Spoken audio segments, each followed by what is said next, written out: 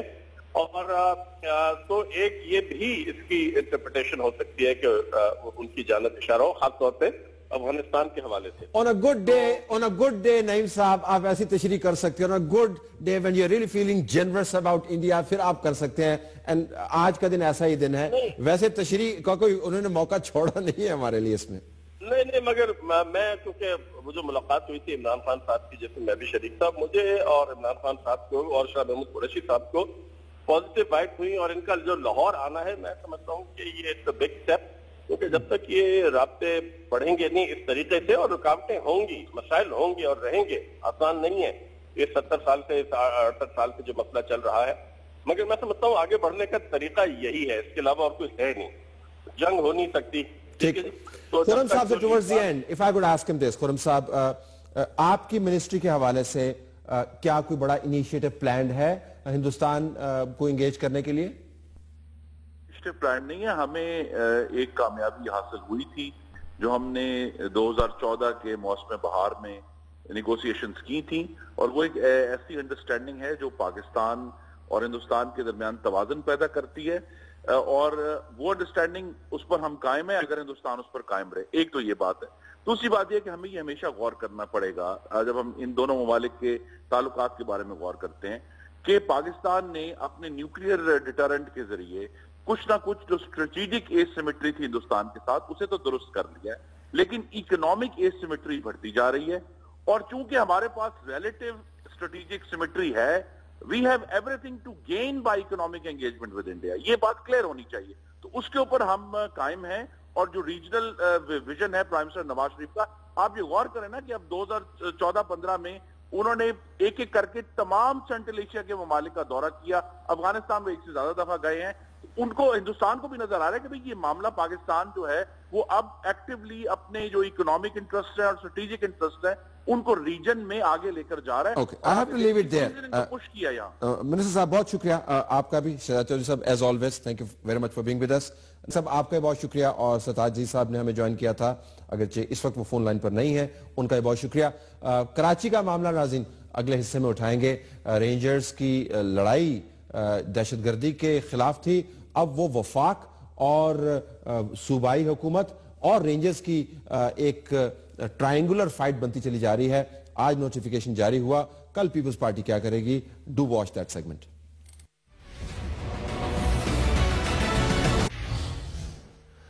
مودی اور نواز شریف صاحب کے معاملات اپنی جگہ پر ابھی چھوڑتے ہیں فی الحال اور چلتے ہیں کراچی کی طرف. ہمارے پاس سینیٹر فرت اللہ بابر صاحب موجود ہیں, ترجمان شریک چیئرمین پاکستان پیپلز پارٹی. بہت شکریہ فرت اللہ بابر صاحب, آپ نے ہمیں جوائن کیا. آپ کی پارٹی کا سٹینڈ ہم پر واضح ہے کہ وہ کیا سوچ رہی ہے مرکز کے بارے میں. لڑائی چل رہی ہے, کورٹ بھی جانے کا ہم نے اندیا سن لیا. میں ذرا آپ سے یہ جاننا چاہتا ہوں کہ آپ کے خیال میں لڑائی ہے کس بات کی؟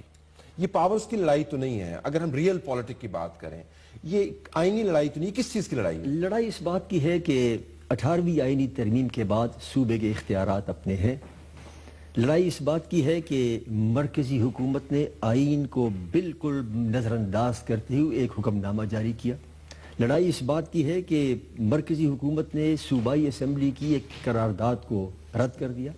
لڑائی اس بات کی ہے کہ ہمارے وزیر داخلہ صاحب بجائے اس کے کہ کراچی جاتے to talk with the chief minister, وہ یہاں بیٹھ کر ہی is talking down the chief minister آپ کے پبلک میڈیا کے ذریعے. لڑائی اس بات کی ہے کہ آپ صوبے کے حقوق کو یہ پامال کر رہے ہیں, اور میں سمجھتا ہوں کہ یہ صوبے کے حقوق پر حملہ ہے. اگر لڑائی ایک لڑائی یہ ہے, دوسری خیال یہ ہے کہ لڑائی زرداری صاحب اور ان کے جو قریبی لوگوں کو پکڑنے کی ہے. دیکھیں باقی ساری تفصیل ہے. یہ بڑا بات اٹھائی گئی ہے کہ ڈاکٹر عاصم کے لیے کیا گیا ہے.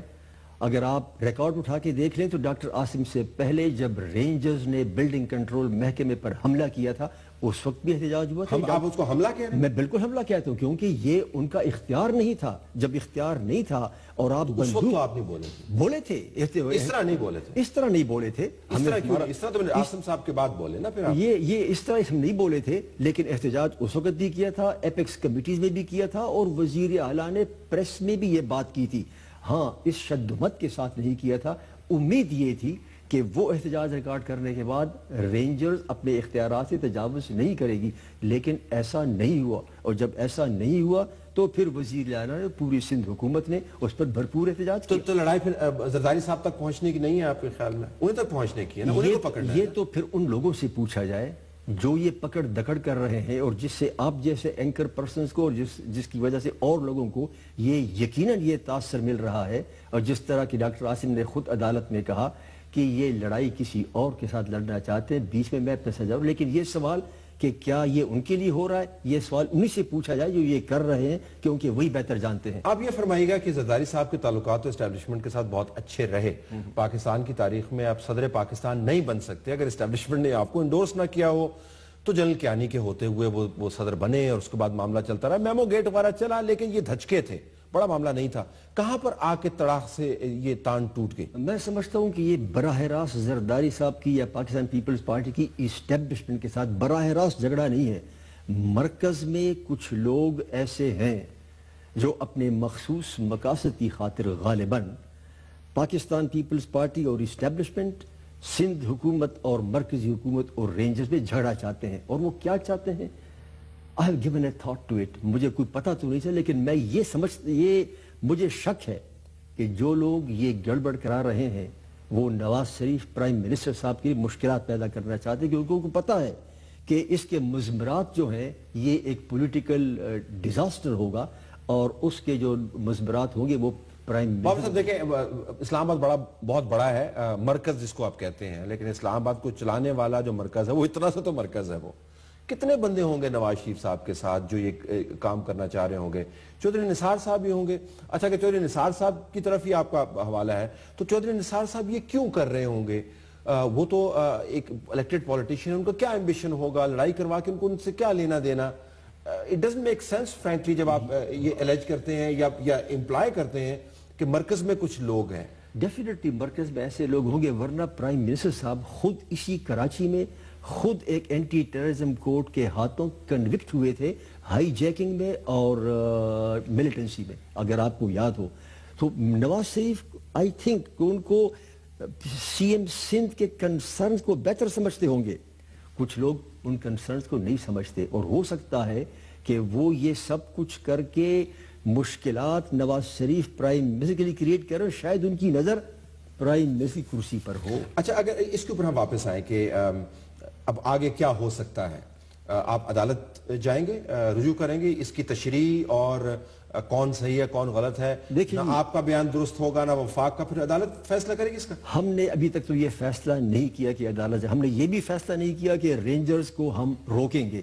ہم ان کو روک تو نہیں سکتے، ان کے پاس بندوقیں ہیں، وہ آ جائیں گے. ہم اتھارٹی نہیں ہے، بندوقیں ہیں صرف. اور کیا بندوقیں ہیں، کیونکہ جس قانون کے تحت جس طرح ان کو بھیجا جا رہا ہے ان کے پاس کانسٹیٹیوشنل لیگل اتھارٹی نہیں ہوگی، وہ بندوق کے زور پر کریں گے. فیصلہ آپ تو نہیں کریں گے، تو عدالت ہی کرے گی نا کہ ان کے پاس اتھارٹی ہے یا نہیں ہے. عدالت ابھی وہ صوبائی حکومت کا کام ہے کہ وہ جانا چاہتی ہے یا نہیں جانا چاہتی. ہمارا ڈیفینیٹلی ایک آپشن، ہم نے یہ فیصلہ ضرور کیا ہے پاکستان پیپلز پارٹی نے کہ ہم اس کی بھرپور مخالفت کریں گے. ہر فورم جو اویلیبل ہے اس پر آواز اٹھائیں گے، مخالفت کریں گے. عدلیہ کا بھی ایک فورم ہے، فی الحال اس فورم کو استعمال کرنے کا فیصلہ نہیں کیا گیا. سر دست فیصلہ یہ کیا گیا کہ سیاسی طور پر پارلیمان میں، اور آپ نے دیکھا گزشتہ روز سینٹ میں، پارلیمان میں اس پر بھرپور بحث ہوئی، اور ہم یہ احتجاج کرتے رہیں گے. تو احتجاج کا جو مرکز ہے، جو اس کا ایم ہے، وہ کیا ہوگا؟ وہ وفاقی حکومت تو نہیں، بیکاز یہ وفاقی حکومت کا معاملہ نہیں رہ گیا نا. یہ جنرل بلال کا معاملہ ہے، یہ جنرل رضوان کا معاملہ ہے، یہ پاکستان کی کور سیکیورٹی اسٹیبلشمنٹ کا معاملہ، جن کا خیال ہے کہ کراچی کے اندر خصوصی طور پر اور سندھ میں عمومی طور پر جو نیٹ ورک بنا ہوا ہے جس کے ذریعے بہت ساری برائیاں پھیلتی ہیں، دہشت گردی کو فائنانس کرنے سمیت، اس کے دھاڑے بلاول ہاؤس جا کے ملتے ہیں. دیکھیں بیان جاری ہو چکا ہے. جہاں تک نیکسس کی بات ہے کہ ملیٹنسی کا نیکسس فائنانسز کے ساتھ ہے، بے شک کریں، لیکن وزیر اعظم نے یہ پابندی، وزیر اعلیٰ نے یہ کہا ہے کہ اگر آپ کسی ملیٹنٹس کے ایکٹ کو نیکسس بنانا چاہتے ہو کہ اس کے ساتھ فائنانشل چیز انوالوڈ ہے تو آپ پہلے مجھے بتائیں۔ وہ کیا انویسٹیگیشن ہوگی؟ وہ کیا تحقیقاتی تو اس کا مطلب یہ ہوا طلعت صاحب، پھر آپ یہ کہنا چاہتے ہیں کہ صوبے کا منتخب وزیر اعلیٰ خود دہشت گردوں سے ملا ہوا ہے اور اس کے اوپر نظر رکھنے کے لیے غیر آئینی غیر قانونی طریقے سے بندوق والوں کو بھجوا دیں، پھر آپ یہ کہنا چاہتے ہیں؟ میں یہ نہیں کہنا چاہتا، یہی مطلب ہوا، میں یہ نہیں کہنا چاہتا، لیکن ایک ایسی حکومت کے سربراہ جو جماعت کے ساتھ منسلک ہیں، ان کی جماعت کے بارے میں ایلیگیشنز ہیں، آپ کیا توقع کرتے ہیں کہ وہ اجازت دے دیں گے جب رینجرز ان سے پوچھیں گے؟ آپ یہ پوچھیں رینجر وزیر کہ آپ نے کتنے ہزاروں لوگوں کو پکڑا تھا اور کہا تھا کہ ان کا فائنانسز اور ملیٹنسی کا نیکسس ہے، اور کتنے ہزاروں کو چھوڑا؟ سوال یہ پیدا ہوتا ہے کہ کیوں پکڑا، کیوں چھوڑا؟ کیا fingers will not be pointed کہ آپ لوگوں کو پکڑتے ہو اور کہتے ہو کہ یہ نیکسس ہے اور پھر چھوڑ دیتے ہو؟ یہ پولیس والے جب ایسا کرتے ہیں تو سب کہتے ہیں کہ پیسے لے لیے، یاد ہے آپ کو؟ اگر نیکسس ہے اور قانون آپ کا یہ کہتا ہے، آئین یہ کہتا ہے کہ جناب اسپیسیفک اور جنرل ڈائریکشنز گورنمنٹ دے گی، اگر وزیر اعلیٰ نے کہہ دیا ہے کہ یہ اسپیسیفک اور یہ جنرل ڈائریکشن ہے کہ نیکسس کی اگر آپ بات کرو گے تو میرے سامنے ثبوت آپ لے کے، آپ نے ڈاکٹر آصف کو پکڑ لیا، I am sorry to be referring to that, 90 دن رکھا، کیا نیکسس آپ نے ڈھونڈا؟ کہ آپ نے کوئی نیکسس نکالا اس میں سے؟ اور آپ نے جو تھاؤزنڈ پکڑ لیے اور ان کو چھوڑ دیا۔ پولیس والے انویسٹیگیشن کیا کریں؟ آپ کو پتا ہے سندھ کی پولیس کا کیا حال ہے؟ پہلے تو رینجرز کے ساتھ تھے نا۔ اچھا، آپ کہہ رہے ہیں ان کی تحقیق سے کیا نکلا؟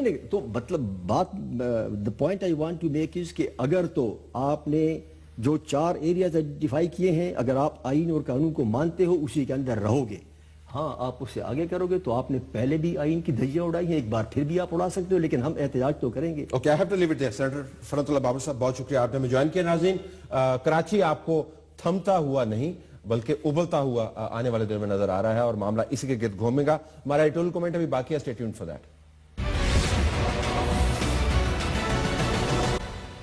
آئیے ناظرین، اب چلتے ہیں اہم نقطے کی طرف۔ اہم نقطے کا تعلق بانی پاکستان قائد اعظم محمد علی جناح کی یوم پیدائش سے ہے۔ وہ یوم پیدائش جو آج ہم نے ہندوستان کے ساتھ ذاتی قسم کی سفارتکاری میں عملاً اس کو بھلا دیا، اور نریندر مودی اور ان کی جماعت جو پاکستان کو سرے سے مانتی ہی نہیں ہے، اور ہمیں یہ خیال ذہن سے نکال دینا چاہیے کہ ان کے ایک وزٹ سے پاکستان کو ماننے کے عمل کا آغاز ہو گیا ہے۔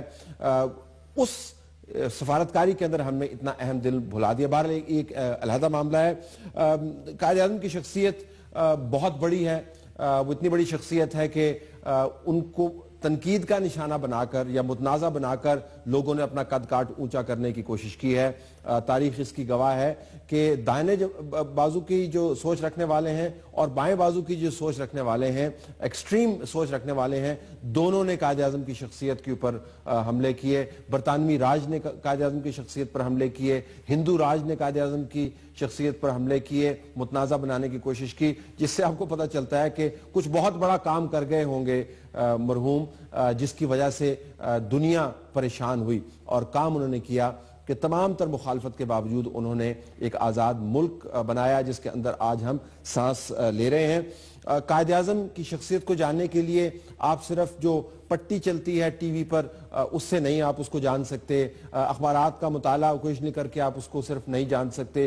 جو کچھ ہم نے پڑھا ہے ان کی شخصیت کے بارے میں وہ بہت ادنا سا عکس ہے ان کے افکار کے بارے میں۔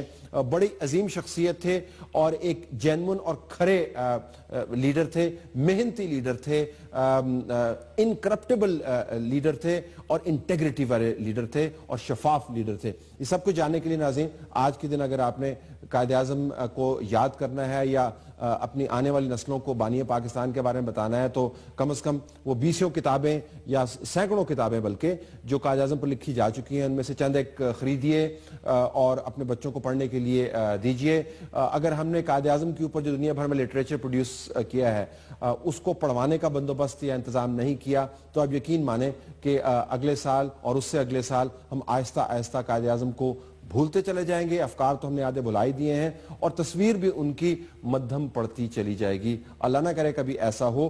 بہت عظیم شخصیت ہیں، ان کی وجہ سے آج ہم پاکستان کے اندر کھڑے ہیں۔ اگر وہ نہ ہوتے تو ہم یہاں پر نہ ہوتے، اور یہ کافی ہے ہماری طرف سے یہ ایکنالج کرنا کہ ہم ان کے قرض میں مبتلا ہیں اور اس قرض کو ہم اتار سکتے ہیں ان کی شخصیت کے بارے میں جان کر اور پڑھ کر. ہماری طرف سے یہ کچھ اجازت چاہتے ہیں. اللہ حافظ.